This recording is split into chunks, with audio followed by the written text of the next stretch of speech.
Now, this will give you an indication of how vast advanced extraterrestrial intelligence is out there.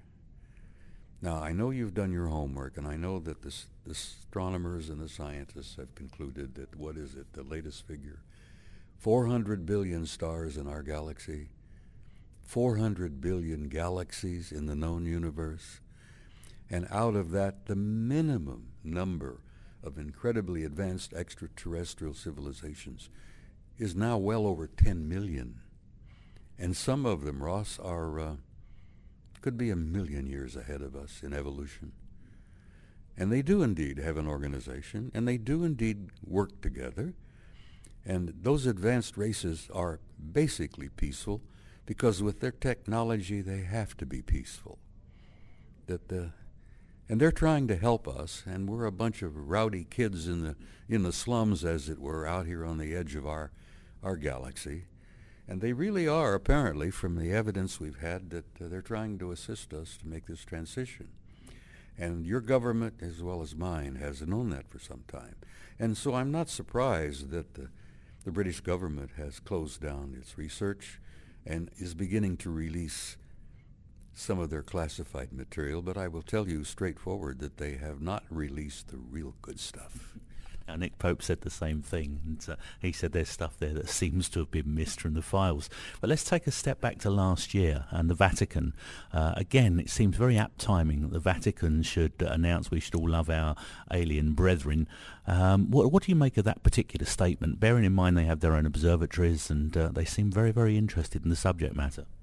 Well, I've gotten involved in that a little bit over the years. I've traveled to Italy several times. I've been invited to speak over there at conferences. And I've developed some friends, good friends in Rome.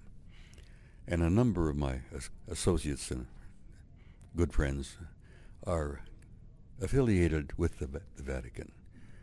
And the Vatican has been up to its eyeballs in this matter since 1954. And I assume you probably know the story about that and how Pope Pius XII got involved. You don't know that? Well, the evidence is pretty overwhelming, Ross, that at a Muroc Air Force Base in the United States in 1954. On the Eisenhower meetings, yes, I do know, sorry. At a place now known as Edwards Air Force Base, President Eisenhower evidently, without a doubt, met with a group of advanced extraterrestrials.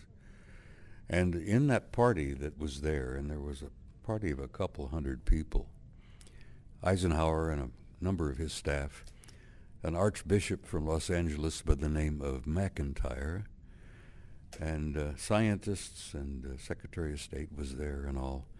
The meeting lasted about 3 days from eyewitness reports of people who were there. And after it was all over with, it was a shocking event. That poor old Ike apparently was not able to deal with it. And after it was all over, he had a coronary. He literally almost died. He had a coronary because the shock of it, I think, was more than he could deal with. But after it was all over with, and they all went their own way, and the guys from above departed, Archbishop McIntyre headed out.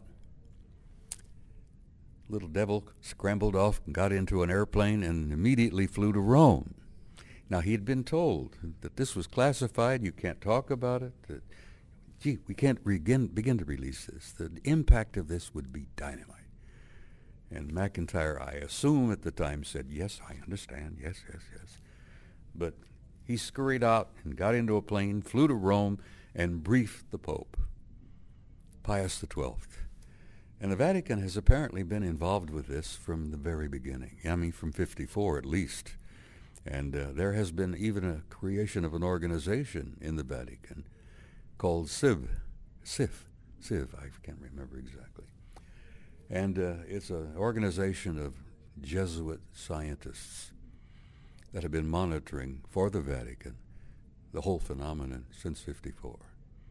And they have just recently released some information.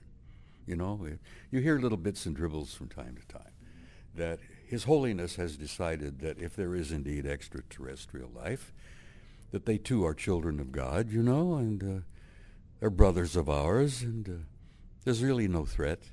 Well, that's an accomplishment when you come from an organization that or threatened to burn Galileo at the stake, and they did burn Bruno, the famous scientist Giordano Bruno. They burned him at the stake in 1600. Well, they've made some progress. Baby steps, as it were, but they've made some progress. Absolutely. Now, just moving on, Bob, to what's going to happen next, because I realise we're a bit pushed on time. We're at a situation now where mankind is facing a major challenge, a major hurdle on the run-up to 2012. There is leakage, and we've spoken about this before, stuff coming out through programs like The X-Files, through films in Hollywood. Is disclosure around the corner, or do you think it's just going to be something that happens? Because many people seem to think now this isn't going to be a case of any government spokesperson standing up and saying that they are here. It'll be something far more poignant. Ross, disclosure is underway. Has been for some time. A lot of my friends have been agitating and expecting a news conference. You know, the president will get up and say, we've got a real big story for you, blah, blah, blah. We've kept it from you because we were afraid, you might get upset or whatever. There is not going to be a news conference and a big announcement, because what has been going on for a number of years is what has been described to me as a form of subliminal education. Movies, television shows, documents, magazines, stories, the series of Star Trek, Stargate, all those things, Close Encounters of the Third Kind, E.T., and then Spielberg put together an incredible dynamite series of TV programs over the years called Taken. And those are all part of this subliminal education. You know, the hard noses back in Washington call this psychotronic persuasion. Well, it's underway. And it's subtle, it's gentle, but it's definite, and it's taking place. And there was a recent release of a movie called Avatar. I saw it, and I'm sitting there from my position of having been involved in over 40 years of research. And I could see these little bits and pieces, a little jewel here, a little gem there, comment here, and whatever.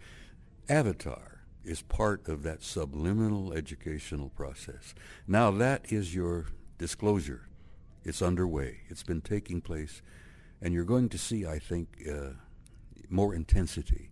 There's going to be more of that in the next year or two, because we are building toward a point where the realization of our involvement with them is going to have to come out. Absolutely. No, I agree 100%.